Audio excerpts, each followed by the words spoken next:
حضرت سیدنا امام حسین رضی اللہ تعالیٰ عنہ کی شہادت کے حوالہ سے یہ اجتماع ہے۔ امت مسلمہ کچھ آزمائشوں کا شکار ہے، کچھ ہمارے ذہن اس طرح کے ہو گئے، عام آدمی سے لے کر بڑے آدمی تک کہ کوئی بات بڑی جلدی ہمارا ذہن قبول ہی نہیں کرتا۔ کسی دوسرے کی طرف جانا یا کوئی اور بات کرنا یہ تو بڑی لمبی بات ہے، عام جو سادی باتیں ہیں وہ بھی ہمارے ذہن مشکل سے قبول کرتے ہیں، چونکہ شکوک اتنے ڈال دیے گئے ہیں، شک اتنا پیدا کر دیا گیا ہے، تفریق اتنی ہے، بدگمانی اتنی ہے، بری سوچ اتنی زیادہ ہے، بڑی مشکل ہے لوگوں کا کچھ چیزوں کو قبول کرنا۔ ہم لوگ جو ڈیوٹی کرتے رہتے ہیں تھوڑی تھوڑی، تو ہم اصل میں اذان دیتے ہیں، صرف اذان دیتے ہیں کہ چلو بتا دے لوگوں کو کہ نماز کا وقت ہو گیا ہے، باقی اس سے زیادہ ہم اپنی حیثیت نہیں سمجھتے۔ اذان دینا ذمہ داری ہے، تو اللہ تعالیٰ جب تک موقع دے گا اذان ہوتی رہے گی۔ کچھ لوگ صحابہ کے بارے میں کمزور جملے بولتے ہیں، غلط باتیں کرتے ہیں، کچھ اہل بیت نبوت کے بارے میں غلط باتیں کرتے ہیں، یہ صرف سنی ہے جو حق چار یار کا نعرہ بھی کھل کے لگاتا ہے اور یہ نعرہ حیدری یا علی بھی کھل کے لگاتا ہے۔ یہ اللہ نے صرف ہمیں مقام، وہ الگ بات ہے کہ ہم لوگ سننے کو تیار نہیں، سمجھنے کو تیار نہیں کہ اللہ نے ہمیں مرتبہ کتنا عطا فرمایا ہے۔ یہ صرف ہماری امام حسین کی شہادت کا کچھ تھوڑا سا پس منظر۔ شہادت ہمارے ہاں بیان ہوتی ہے اس انداز میں کہ لگتا ہے کہ کسی مظلوم بندے کو کسی نے پکڑا ہوا تھا تو وہ سارے اسے مار رہے تھے اور وہ منتیں کر رہا تھا کہ مجھے نہ مارو، اتنی ہائے ہائے کی جاتی ہے کہ محسوس ہوتا ہے کہ امام علی مقام بڑے پریشان تھے کہ کسی طریقے سے، اور ان کا خاندان بڑا تکلیف میں تھا کہ جلدی کہیں کربلا سے نکل جائے۔ حالانکہ اس دھرتی پہ، اس کائنات پہ صبر، شجاعت، استقامت اور حوصلہ جس سے کائنات سیکھے گی وہ صرف امام حسین ہی ہے۔ اتنے بڑے صابر آدمی کے بارے میں اس طرح کا رویہ اختیار کرنا کہ وہ تو گویا اس طرح کر رہے تھے کہ بس کسی طریقے سے میری معذرت، تو یہ امام حسین کی مظلومیت سنا کے لوگوں کو اس طرح کا کر دیا جاتا ہے، یہ انداز بتایا جاتا ہے کہ شاید واقعہ کربلا رونے دھونے کا نام ہے، حالانکہ بات یہ نہیں ہے۔ یزید کی لشکر جو امام حسین کے مقابلے میں آیا، امام حسین کے لشکر کی تعداد 72 تھی، تو یزید نے 22,000 آدمی، مجھے بتائیے 72 کا 22,000 سے کوئی مقابلہ ہوتا ہے؟ بولیے۔ عمر بن سعد نے پھر عبید اللہ ابن زیاد کو لکھا کہ 22,000 بندے تھوڑے ہیں، کچھ بندے زیادہ بھیج۔ تو عمر بن سعد کو عبید اللہ ابن زیاد کہنے لگے کہ تو پاگل تو نہیں ہو گیا، 72 کے لشکر کا 22,000 بھیجا، اور کتنا بھیجوں؟ تو اس نے کہا تمہیں یہ نہیں پتا یہ لوگ کون ہیں؟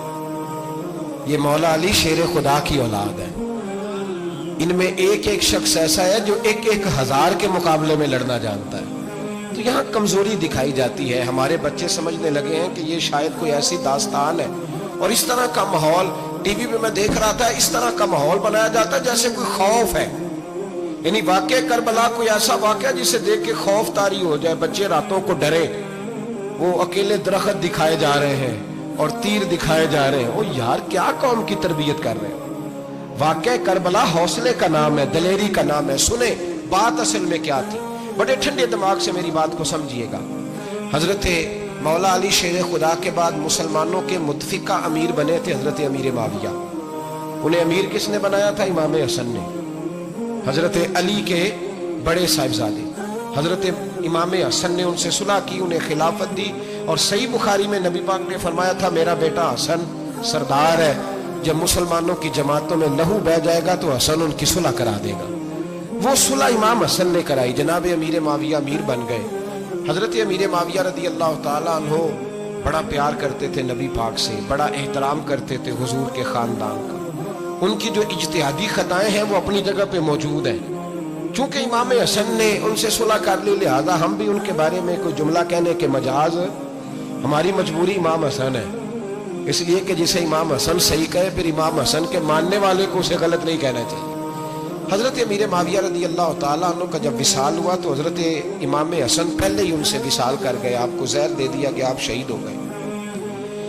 امام حسین موجود تھے، تو یزید کے بارے میں لوگوں نے کہا جناب امیر معاویہ سے کہ یہ ٹھیک ہے، مناسب ہے، اور بہادر ہے, دلیر ہے. وہ جو ہوتے ہیں نا خوشامدی ٹولہ, ہمارے ملک میں جو اچھی خوشامد کرے اسے اچھی وزارت ملتی ہے, اچھی وزارت اسے دیتے ہیں. جو ذرا صحیح بدتمیز بھی ہو اور صحیح وکالت کرنے والا اسے وزارت صحیح دیتے ہیں. تو حضرت امیر معاویہ کے گرد بھی کچھ ایسے لوگ تھے, انہوں نے آپ سے کہا کہ یزید کو نامزد کر دیں. تو آپ نے یزید کو بلایا, حوالہ مجھ سے دیکھ لیجئے گا.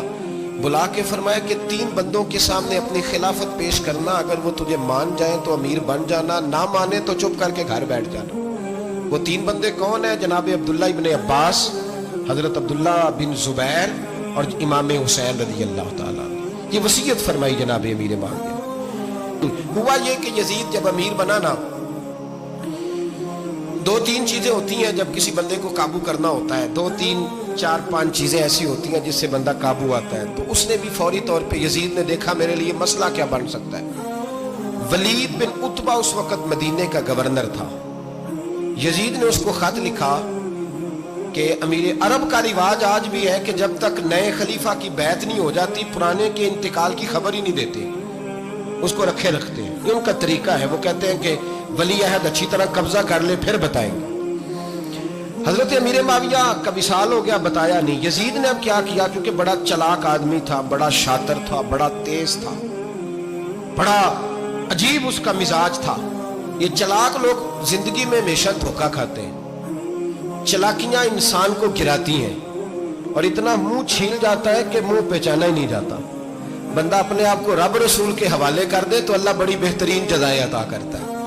یہ لوگ تیزی دکھاتے ہیں بعض. تو یزید بھی تیزی دکھانے والا تھا. اس نے ولید کو خط لکھا, کہنے لگا کہ فوری طور پہ عبداللہ ابن عباس کو بلاؤ, اور سے کہو میری بیعت کریں. یہ جو بیعت ہوتی تھی نا, یہ بھی سننے کیا ہوتی تھی. یہ بیعت حلف ہوتا تھا.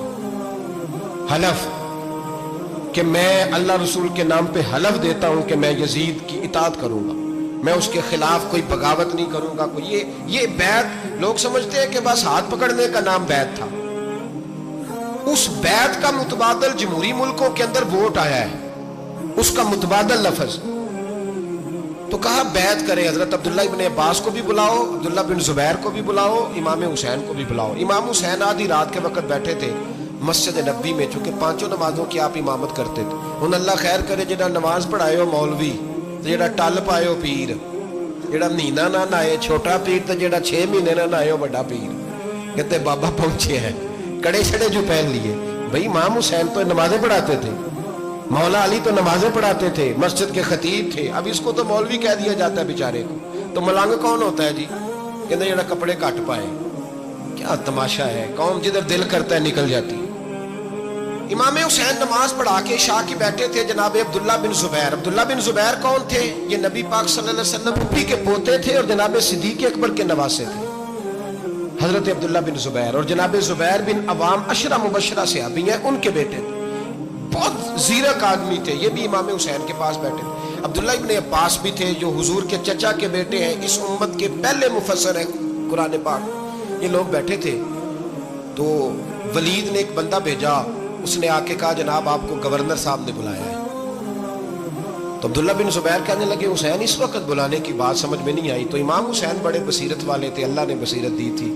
کہنے لگے عبداللہ آپ کو سمجھ نہیں آئی, مجھے سمجھ آ گئی ہے, امیر معاویہ وصال کر گئے اور یہ ہمیں جو بلایا گیا ہے نا, یہ یزید کی بیعت کے لیے بلایا گیا ہے. تو کہا پھر آپ آدھی رات کو نہ جائیں, آپ کے لیے خطرہ ہوگا. تو امام حسین فرمانے لگے خطرہ حسین کو نہیں ہوتا, حسین کو خطرہ نہیں. کہا پھر بھی آپ مہربانی کریں ذرا احتیاط سے جائیں. تو جناب عبداللہ ابن زبیر نے, عبداللہ ابن عباس نے 14 بندے نیزے دے کے, تلواریں دے کے امام حسین کے ساتھ بھیجے اور کہا کہ امام حسین اگر اس نے کوئی غلط ملت بات کی نا, زبردستی بیعت کرنے کا کہا, تو آپ بس کوئی ایک بات اونچی آواز میں کر دینا, یہ سپاہی پیچھے آ جائیں گے. امام حسین ان 14 بندوں کو لے کے گورنر ہاؤس پہنچ گئے. جب آپ وہاں پہنچے اس نے بتایا, اس نے کہا جی حضرت امیر معاویہ انتقال کر گئے اور آپ نے یزید کی بیعت کرنی ہے. تو امام حسین فرمانے لگے میں چھپ کے بیعت نہیں کروں گا, مجمع لگاؤ, جمعے والے دن اعلان کرو. جو طریقہ ہے حضرت ابوبکر صدیق کا, جو طریقہ ہے حضرت عمر فاروق کا, جو انداز حضرت عثمان غنی کا ہے, جو مولا علی کا ہے, سر عام اعلان کرو.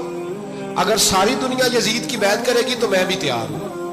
تم مجھ سے بیعت لے کے پھر لوگوں کو بتانا چاہتے ہو کہ حسین بیعت کر رہے ہیں تو تم کیوں نہیں کر رہے؟